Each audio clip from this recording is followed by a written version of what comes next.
just fantastic, and it's been actually recognised around the world. I was on a conference call the other day with a woman from PepsiCo in America, and she actually agreed, farmers, learning from farmers, there's something about it, I don't know what it is, but I guess we respect each other because we all know that we've all been through the same ups and downs of farming and what farming throws to us, and so yeah, I think this approach is fantastic. Just a little bit of, I've been lucky that at a young age I learnt the importance of gathering data and understanding what's happening around you. And that's the same with everyone here. You've all understood and seen things around you that you made you curious and you want to know why is that happening. And I think that's one of the key things about farming and why we're all here is that you want to know why did that happen? What's the difference? Where does that lead? So hopefully today can give you some ideas around what might be some of the questions you might want to ask about. I'm going to go through these first few slides reasonably quickly because it's just around the principles of agenda bag, and I don't want to teach anyone how to suck eggs, but most of you will know them. Minimising soil disturbance. That's really important in our arable system because we grow annual crops, so every year we have to replant that crop into that soil. So we're always disturbing that soil in some way to get that seed in. So that's a key one from an arable perspective. Maximising crop diversity. We're really lucky here in Canterbury. We have a wide range of crops we can grow in our cropping systems. Elsewhere in the country aren't so lucky, so we're lucky we've got a range of crops from seed crops to processed crops where we can have different diversity within the actual cash side of the cropping system, but then there's also the ability for us to grow cover crops in there as well. Keeping our soil protected, so having an armour over that soil for a number of reasons. Keeping moisture is a key one, particularly during that summer period, and also for those big rainfall events when we have runoff and we're looking for higher infiltration into our soils, so making sure we've got a good layer across that soil. Maintaining living roots all year round. Quite difficult to do in a cropping system because obviously you've got to plant that crop, and we'll cover that a little bit later. We'll cover each of these in a little bit more detail. And the last one there is integrating livestock into the farming system. Doesn't have to be done in the arable system, but it certainly speeds up the ability to recycle nutrients. It's another form of income for us as well, and once again it adds diversity to the income streams of our businesses. The first one, minimising soil disturbance. We all know that as soon as we move that soil, we start to lose carbon out of it. We start to disturb the microbes and the worms and everything that are in there. And so the least we can disturb it, the better. And the two main ones are the ability to direct drill or using minimum tillage, so maybe a one pass and then drilling. As your soil gets better, the ability to move towards direct drilling gets better and better and easier. In the early days when your soil's not in the best structure, direct drilling quite often can be challenging, but as you find that you build up that soil and your soil structure increases, the ability to use direct drills actually increases and the establishment gets better and better. Maximising crop diversity. Sorry, is that because it gets softer? Pretty much, yep. So obviously with a direct drill, whether you're using a disc or a tine, the type of drill makes a big difference. So if you're using a disc drill when your soil's quite stiff, you'll find you might get smearing of the soil, opening up of the disc and drying out, and obviously less of an establishment technique or establishment ability due to that reason. Crop diversity, as I mentioned, we have a range of crops which we can grow here in Canterbury. We're really lucky. But one of the key ones that's come along has been the multi-species cover crop. Companion cropping and relay cropping are two options as well. So companion cropping is where you're technically growing two crops at once, harvesting both seeds and then separating them out. And relay cropping is where you're planting one earlier and then you might plant a second one in during that crop and you harvest those two separately. They're two two options which we have, which haven't been taken up here in Canterbury yet. We're still sort of working on the best way to do that and the timings, but there is something going on. And the other thing on here is, as I mentioned before, we've got a lot of crops we can grow, but getting that rotation right.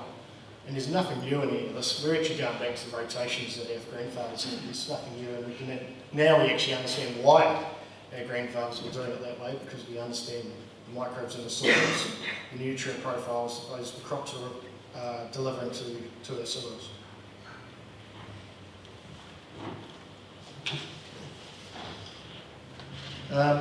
Next one is just keeping our soil protected. Once again, multi-species cover crops.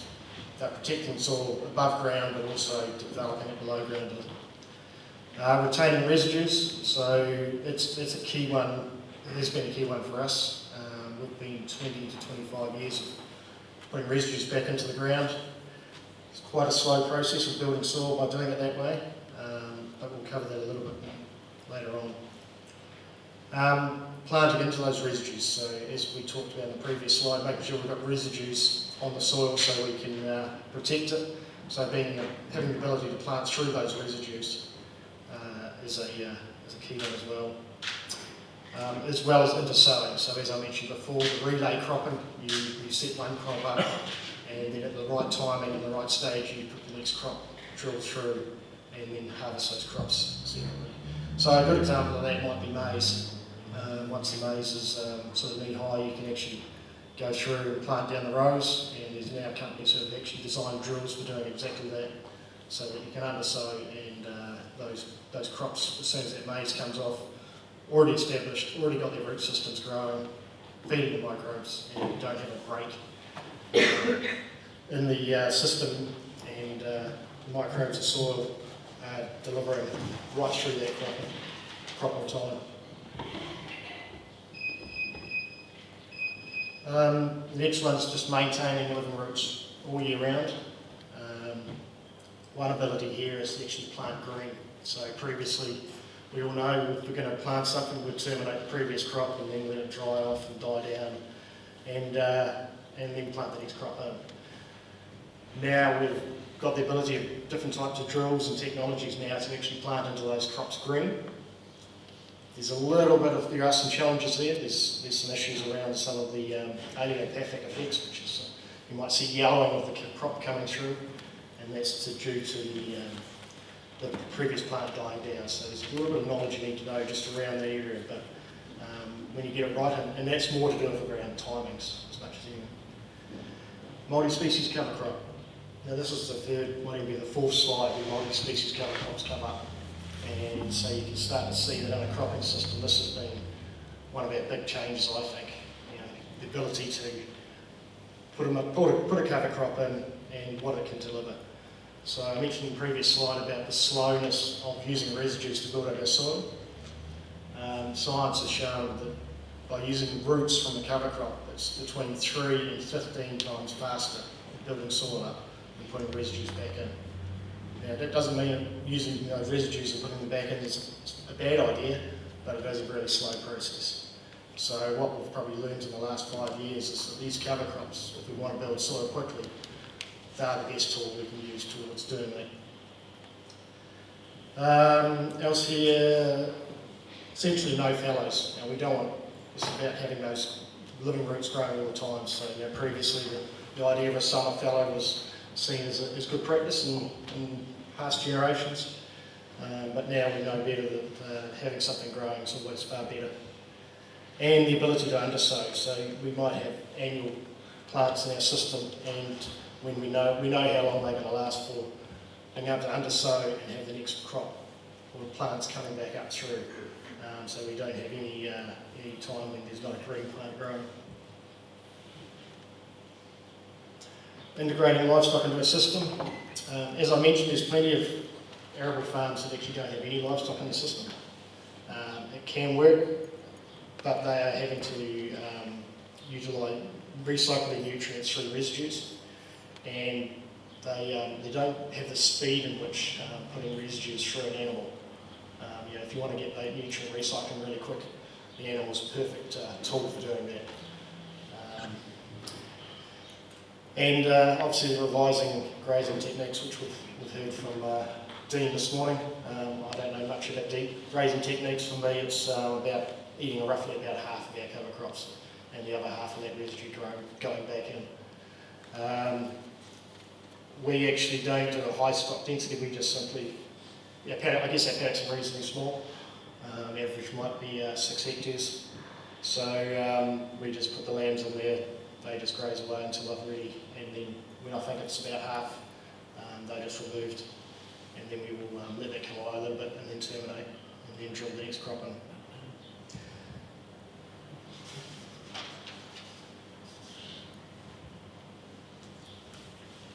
So my approach to return to bag, number one has been to reduce artificial fertilisers wherever possible. We're probably lucky we've always been a relatively low input system, particularly from an N point of view, nitrogen point of view. The range of crops we grow, some of them are quite high gross feeders, so some of our wheat crops will remove close to 400 kgs of nitrogen out of our system. So they're big feeders. So at the moment I can't see a point where I could get away with absolutely no artificial fertiliser onto those crops, but we're getting reasonably close. So we'll keep working on that one. And across the farm, so far we've been able to reduce our fertiliser bill by about 35% from where we were. And we're at a reasonably low number prior to that. So we're certainly making gains there on the product profitability as well. Reducing ag chem applications wherever possible. So previously, Arable's sort of become a prescription industry, whereas the agent comes up your drive and here's what you need for your crop, irrespective of whether the crop needs it, and that all comes as a cost, not only to your bank balance, but also to the environment of your farm. So we predators and beneficiaries in your system, they'll all be affected by those recommendations. So my approach has been, the first thing I'd look to take out has probably been insecticides. They're the ones that are doing the damage to our beneficiaries. And they essentially, if you're using an OP, you're taking out basically all those beneficiaries above ground. The next thing I look to take out of the system is fungicides and then herbicides. And what we've been doing is we've been looking at biological options for both all those three. Are there friendlier options? So whenever I look at something and the paddock actually does need something, I always ask the question, which is the friendliest option we have here, and which one's going to look after those beneficials in our system as much as we can. As I mentioned, the use of cover crops, I think it's a bit of a game changer, to be honest. As far as building soil, you're going to build soil, have stuff growing, and have cover crops growing. Bit of a challenge for us in our arable system. We grow a lot of seed in our system and a lot of certified seed. So we've got to be very careful that we're not putting crops in the ground that might have hard seeds and might contaminate our soil for the next 1 or 2 years. So yeah, use cover crops. Make sure that you use varieties and species in your cover crop which won't cause you problems in the coming years. The other thing which is different from an arable point of view, we've heard brassica seeds can cross-pollinate for up to 5 k's. And so if you have someone around you who's growing something for seed, just talk with them, ask them what distances do they need as far as isolations, because it's becoming quite an issue. Cannery's getting pretty much full up as far as isolations is going, and some of it's even going up to the Hawke's Bay. That's going to be the next area where these types of crops are going to be grown because they've got the climate and hopefully the water in the future. And you know, that's just in our Ellesmere area last year, there's losses of about probably 2 million between companies and growers from outcrossing. So that can be not just regenerative crops, but it can also be wintering crops which are left after winter excess and they go up to seed. Quite often we don't think about the implications of that, but it's certainly something to be mindful of.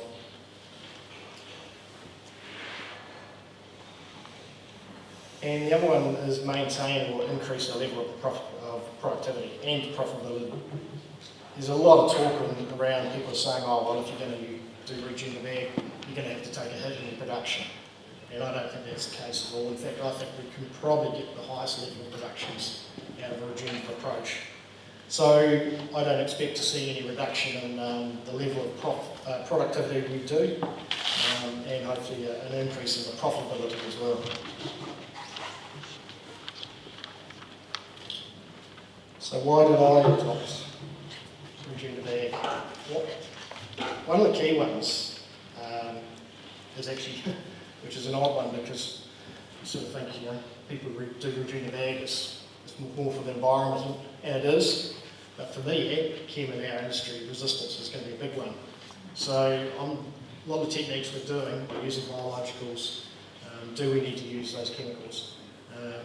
If we can take these approaches, we can have these around and access to them for a lot longer. So that was one of the key drivers that really made me think about it probably up to 10 years ago. The consumer is always right. Angela will be happy about that. Irrespective of what we think, the buyer has an opinion, and we actually need to let them understand that what we're doing is trying to aim for the same market or the same theory that they want, and adding value to our product. So we've got a really good story to tell. I was on a conference, the same conference call I was on the other day, and with a woman from PepsiCo, huge business. They set up a green fund the other day, end of last year, and it's now $1 billion. And what they said was that we can't tell the story of our farmers because we're such a big company. Whereas here in New Zealand, we can tell you the story, we can tell you the paddock, we can tell you what we put on it. And I actually think that's one of our key gains and key abilities in the globe, that we are, because we're small and niche, we can actually tell really good stories about the way we produce our food. It's something we've got to learn as farmers. Farmers around the world are actually humble people and they don't like to tell their story, but I think it's a skill we're all going to have to learn, and because our story is fantastic, and we've just got to learn how to tell it, or get into groups and learn how to tell it. There'll be someone in the group who can spin a good yarn, and it doesn't have to be that good. We don't think it's a good story, but the consumer does. So that's something we've got to learn, and that's something that I think we'll have to do well going forward. Because the consumer, and the other thing is to make sure the consumer truly understands what we're trying to do. The consumer always says they're an activist when they walk into the supermarket and says they'll buy on ethics and how it's produced, but when they walk out, they're normally an economist, and they've bought on the cheapest thing on the shelf. The ability to design systems for your own farm.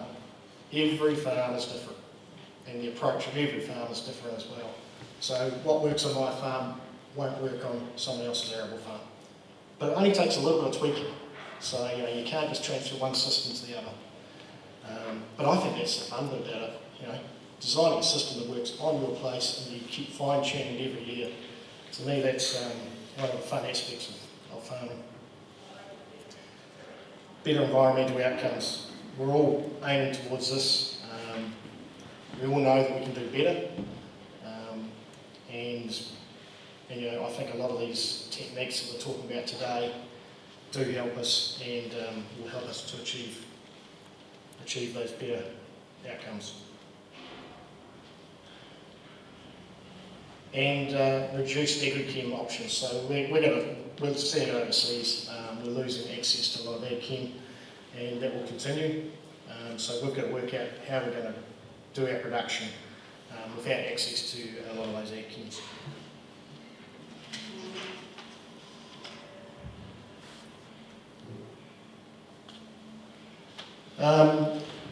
As Sam said, I've been involved in research a reasonable amount of my life, and so we're always doing trials, and I think probably everyone in this room is a bit the same. Always trying to try something different, and that's why you're here. If you weren't doing something different, you wouldn't be here, you'd be down talking with all the rest of the farmers at Ravenstown or anywhere. It's you're here because you want to try something different. You've seen something work and you don't know why. So this is just the last couple of years. The last 3 years we've been doing radish, which is quite a high value crop, quite an expensive crop to grow. So what we've been looking at there is, can we use biologicals in our system to compensate for our fungicide program, because that's where the large cost of the crop is. Cost of growing that crop probably in the $3,500 a hectare range. And by taking this approach, we've been able to halve that. So the first year we did it, we had biological strip, and the map over there, you can see a green strip in the middle of the blue, so that's actually a satellite imagery, and the actual trial showed up from space, which is surprising. From ground you couldn't see any difference at all. What's it showing? What's it measuring? NDVI, so near infrared reflection. And at the end of the day, there was absolutely no difference in yield, and yet we'd used no conventional fungicides, are all biologicals in that strip. We tried the same again the next year, and the next year our yield was down about 20%, but the actual financials were the same. So while we're down 20% in yield, the actual profitability between the conventional and the biological was identical. Richard mentioned about the biologicals he uses, and we're using a combination in here. It's about 3 and sometimes 4, but you still need to know what biologicals work with others. Some can knock each other out.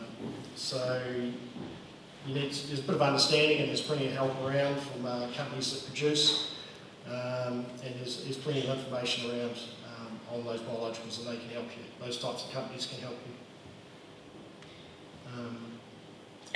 This year I just got some on the weekend. We're going to use we're trying to get rid of Pseudomonas out of one of our crops, and we're actually going to use the same family, Pseudomonas family, to try and see if we can do it. So it's interesting, if we don't try these things, we'll never know, and a lot of what we do is trial and error. This year we've also got some strip till and some biological once again in the radish, and we'll have a look at that later.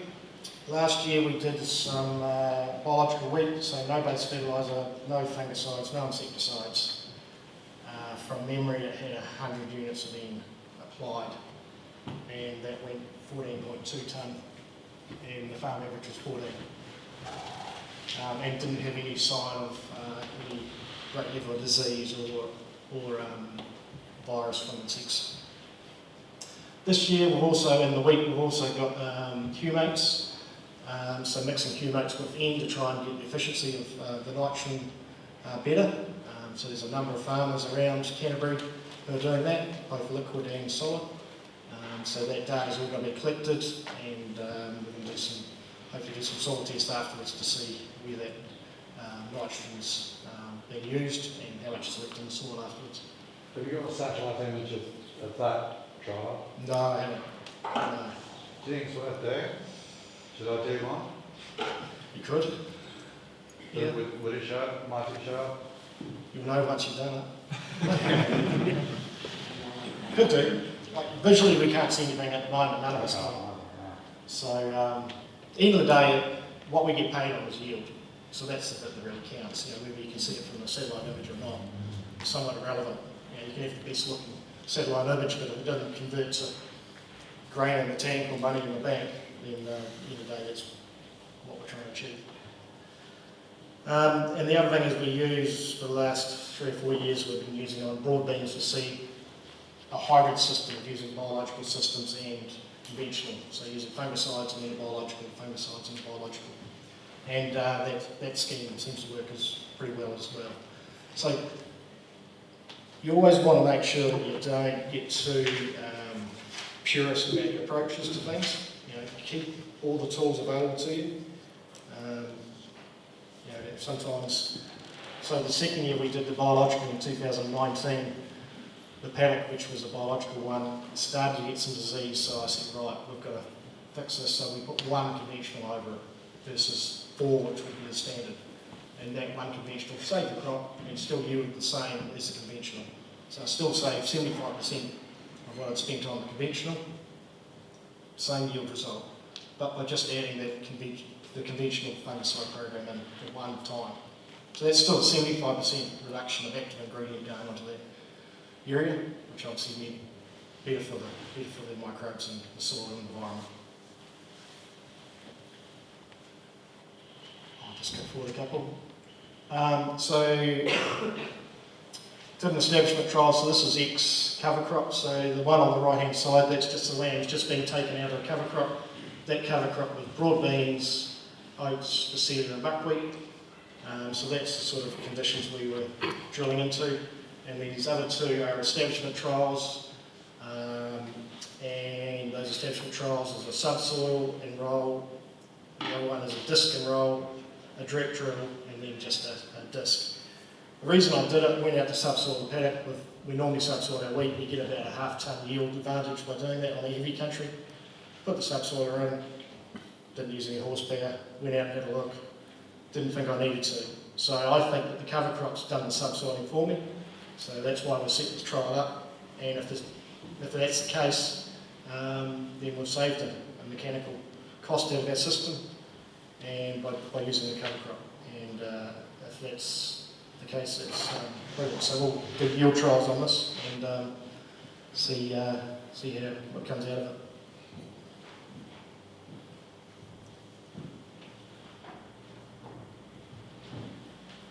And that's the same paddock now.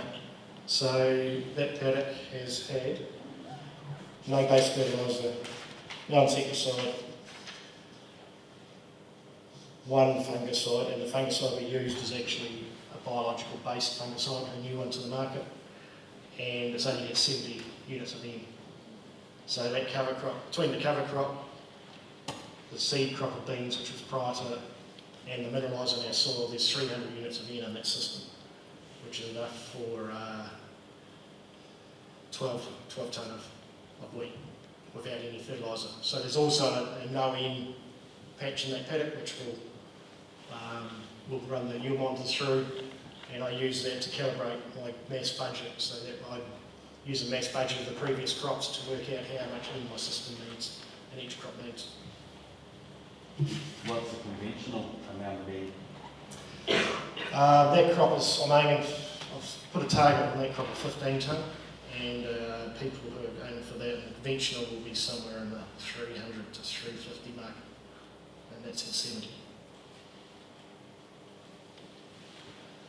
Strip till, so this is radish again. So what we've done here is we strip just where the plant's been planted and the stuff between the rows has been left unworked. And there's also conventional full cultivation in here as well. So we're going to have a look at yield difference. We're also thinking that there might be some less disease there because we've disturbed less inoculum which comes out of our soil. And we've also got moisture probes in each of the blocks as well, so we can have a look and see if there's any water use efficiency gains by using the strip till.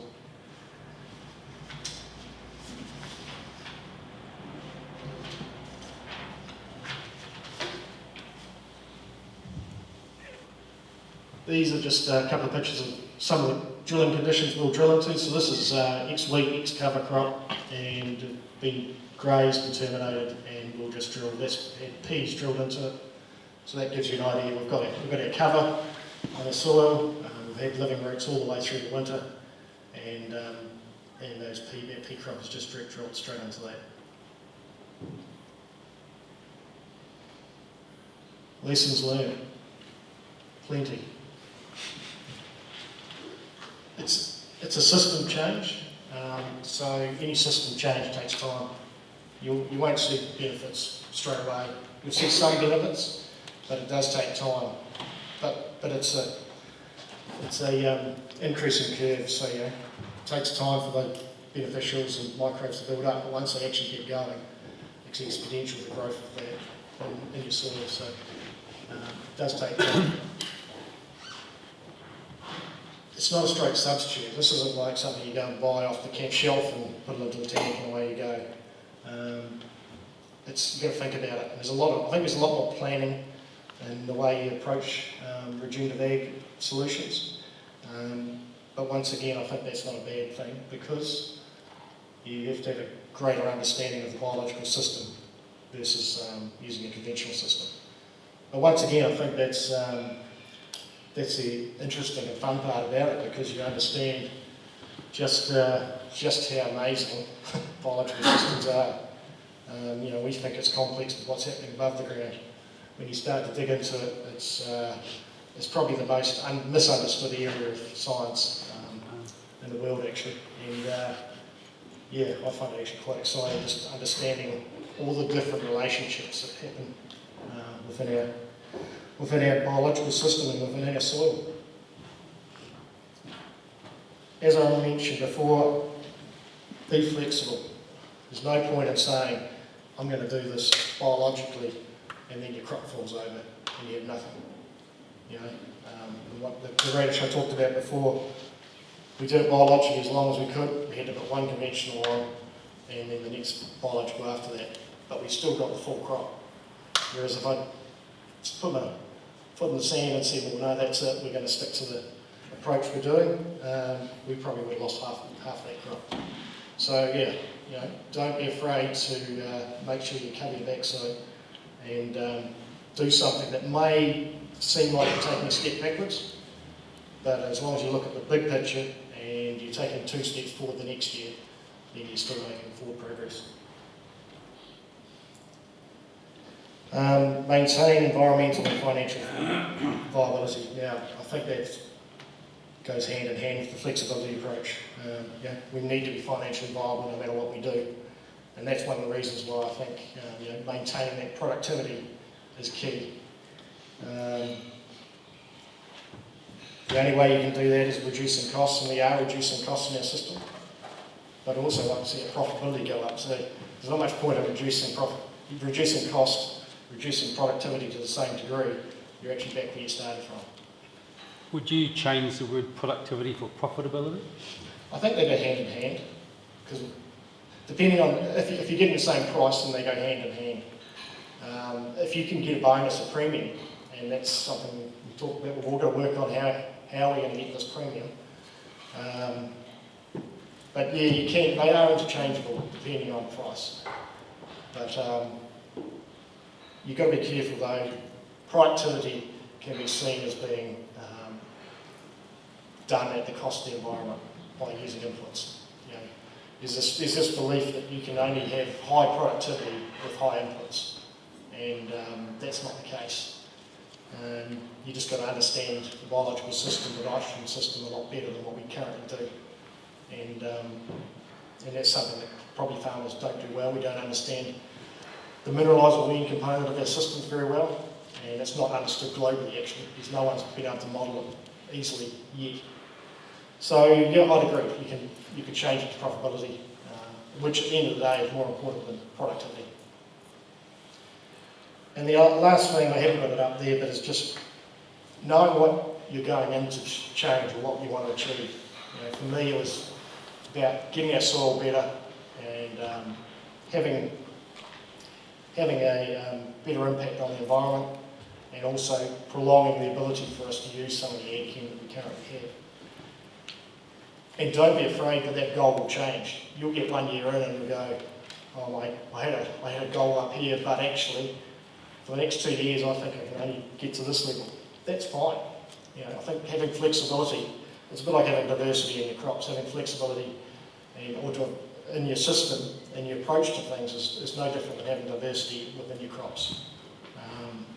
You know, there's more than one answer to most solutions. So yeah, know what your end goal is, but don't be afraid to actually change the approach that you use to get to the end goal. And I think that's it, Sam. Awesome.